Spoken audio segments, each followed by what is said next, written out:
Hello and welcome back to another lore reading with me, Meoni, for Final Fantasy XIV. This continues side story number 5 of the Tales from the Storm series that came out a few weeks ago. This one is titled, In Darkness Blooms the Lily. Dorma, province of the Empire. Ensconced in the private room of a tavern, a courtesan poured a cup of wine for a gentleman with practised grace. Tedious wretch, Yotsuyu cursed inwardly, betraying no hint of irritation. She had thought this simple man-of-war would be less resistant to her charms. Over the course of an evening she would use drink and desire to erode her mark's defences, drawing out secrets one by one, before serving the most delicious morsels to her employer. As an imperial spy, it was an act she had performed 100 times, and this night was meant to be no different. But her guest was not cooperating. Zenos Galvus, legatus of the 12th Imperial Legion, was clearly disinclined to trust his hosts from the Dorman garrison. Despite the warmth of the sitting room, he made no move to shed his armour, receiving his cup with a gauntleted hand. His eyes were dull and focused on nothing, and yet in their depths she discerned a muted glimmer of anticipation. "What are you waiting for?" Originally, Yotsuyu's masters had assigned her a different mission. Lord Kion, Dorma's former ruler, was reported to have assembled an army, and it seemed an uprising was imminent. Thus had she been tasked with infiltrating the ranks of the rebellion.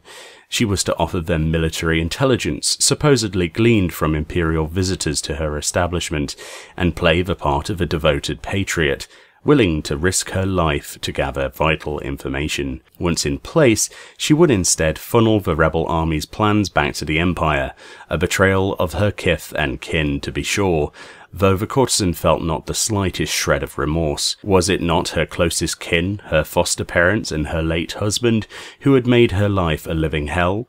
And none who witnessed this treatment had lifted a finger in her defence. As far as Yotsuyu was concerned, her countrymen were complicit in her abuse, and deserving of the same punishment as her abusers. Yet, on the day she was to begin the operation, the garrison's intelligence officer called her back.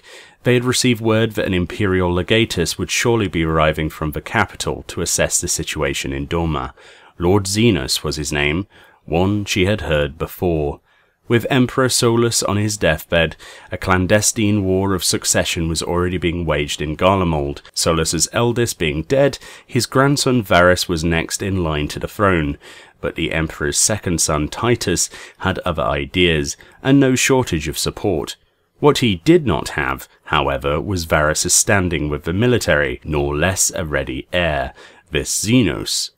As a public ally of Titus, the Viceroy plainly considered the legatus a threat Yotsuyu saw, and the fact that they would entrust her with so important a target bespoke how high she had risen in their esteem. Finally, some recognition. She favoured the intelligence offer with a wintry smile. "I understand Kion and his fledgling rebellion have yet to be stamped out.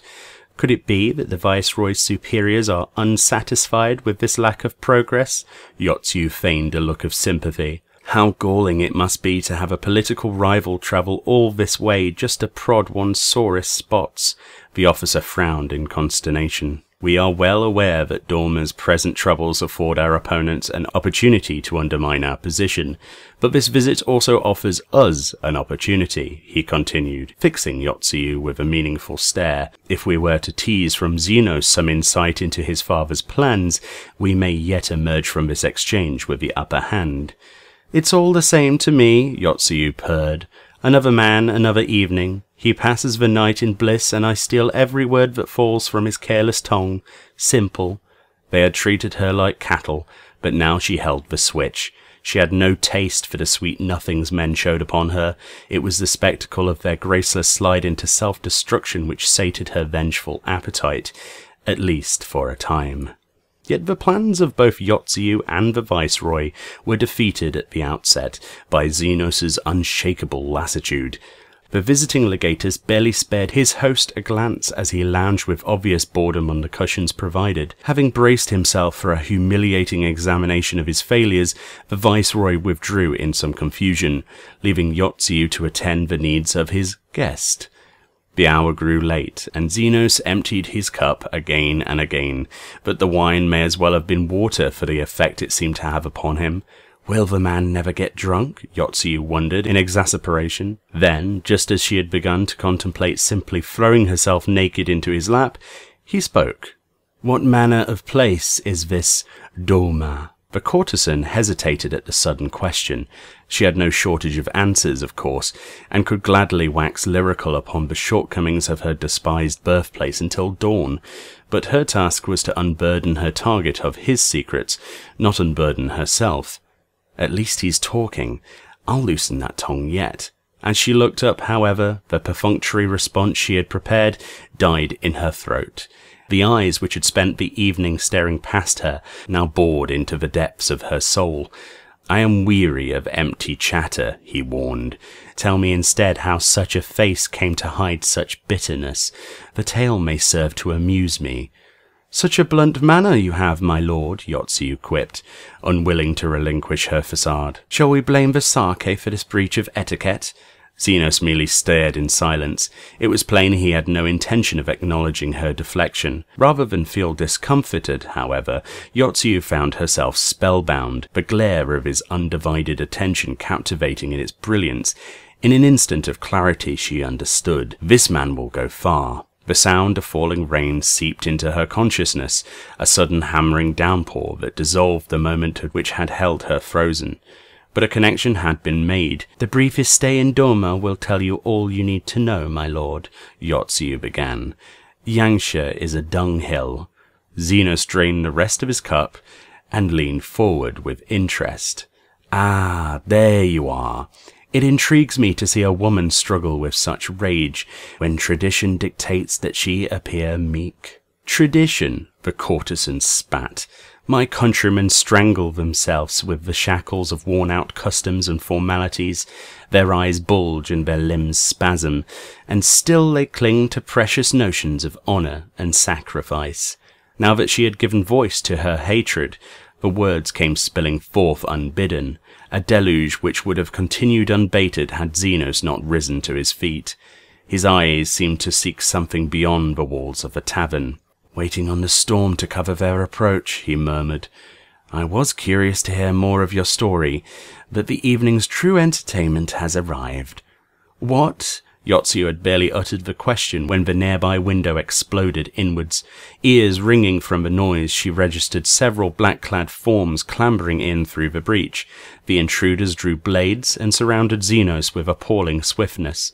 Yotsuyu, meanwhile, scrambled backwards in a crouch, and took in the unfolding scene. Assassins, she realized coldly, and not terribly discreet ones.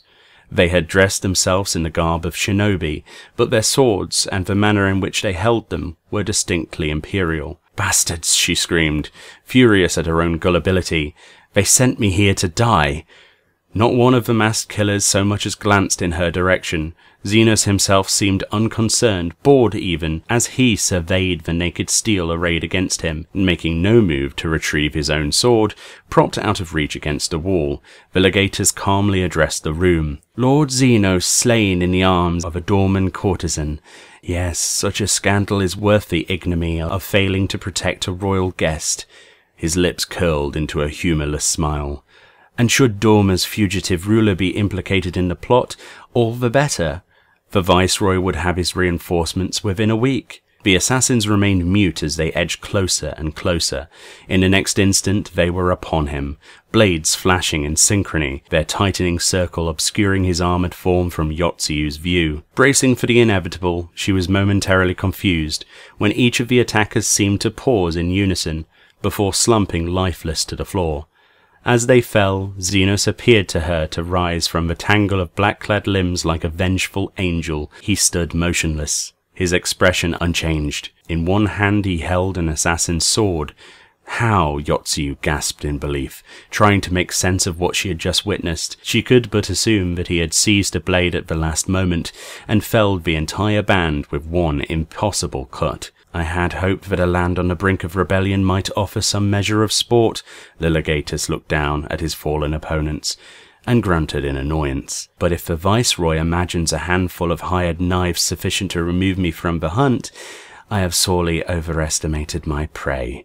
Yotsuyu felt something warm trickle down her cheek. Unthinking, she raised a hand to wipe it away, and was bemused to find her fingers stained red. Glancing down at her kimono, she saw that it was splattered with blood. "Why do you smile?" Looking up, she noticed the legatus gazing upon her once more, and realized that she was indeed smiling. Of the many imperial officers she had encountered, some reputed great men, not one seemed so assured of his own power, nor so uninterested in projecting it. Should this strength be brought to bear upon Doma, her wretched nation would finally meet the end it deserved. Zenos's eyes narrowed at a widening grin, and he strode, uncaring, over the bodies of the slain to bring his lips close to her blood-streaked face. "What is your name?" he breathed, voice scarcely above a whisper. When morning came, no mention of the failed assassination attempt was made, and Yotsuyu duly returned to her mission to infiltrate the rebel forces. Days turned into weeks, and when the heady rush of that blood-soaked evening had last begun to fade, Kion staged his long-planned rebellion. Predictably, the Dorman viceroy could not contain the revolt, and the 12th Legion was dispatched to intervene. After sweeping through Yangsha, Zenos defeated Kion himself in single combat, and the rebellion crumbled soon after. Among the crowd of haggard onlookers, encouraged to watch the 12th Legion's subsequent victory parade through the enclave, a courtesan stood unregarded.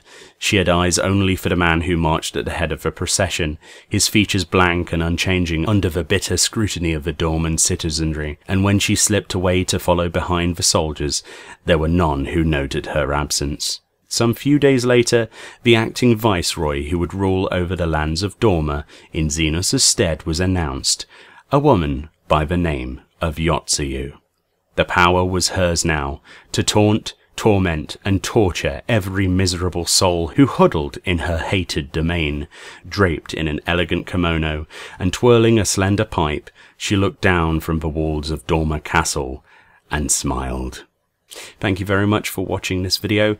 Hopefully this was interesting. I especially liked some of the backstory told in this about Yotsuyu and Zenos, because it wasn't really told that well in the game, in my opinion. There was a few side quests that sort of tied a few loose ends, but this really sort of answered a few of the questions I personally had.